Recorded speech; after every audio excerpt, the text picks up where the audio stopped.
YCP MP Vijayasai Reddy జర్నలిస్టులపై అనుచిత వ్యాఖ్యలకు నిరసనగా కర్నూలు జిల్లా కోడుమూరులో ఏపీయూడబ్ల్యూజే ఆధ్వర్యంలో నిరసన వ్యక్తం చేశారు. జర్నలిస్టులకు వామపక్ష ప్రజా సంఘాలు, టీడీపీ నేతలు మద్దతు తెలిపారు. ఎంపీ అయ్యుండి జర్నలిస్టులపై విజయసాయిరెడ్డి అనుచిత వ్యాఖ్యలు చేయడం సరికాదన్నారు. వెంటనే ఆయన రాజ్యసభ సభ్యత్వం రద్దు చేయాలని డిమాండ్ చేశారు.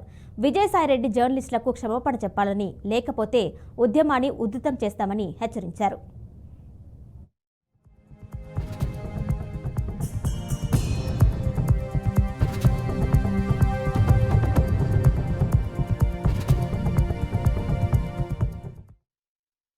తరపున అలాగే ఇక్కడ ఉన్నటువంటి వామపక్ష మిత్రపక్ష పార్టీలు అన్ని పార్టీల తరపున ఇవాళ కోడుమూరు పట్టణంలో ఈ యొక్క గాంధీ విగ్రహానికి విజయసాయిరెడ్డి, రాజ్యసభ సభ్యుడు విజయసాయిరెడ్డి మన పత్రికా విలేకరులపైన అనుచిత వ్యాఖ్యలు చేసిన దాని మీద నిరసనగా ఇవాళ వినతి పత్రం సమర్పించడం జరిగింది.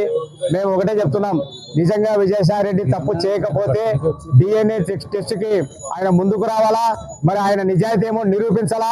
మరి పత్రికా విలేకరులపైన అనవసరమైనటువంటి వ్యాఖ్యలు చేయడము, వారి మీద అనవసరమైన దౌర్జన్యానికి పాల్పడడం ఇది చాలా హేయమైన చర్య అని చెప్పి ఇవాళ మేమందరం కూడా ముక్త కంఠంతో ఖండిస్తున్నాము.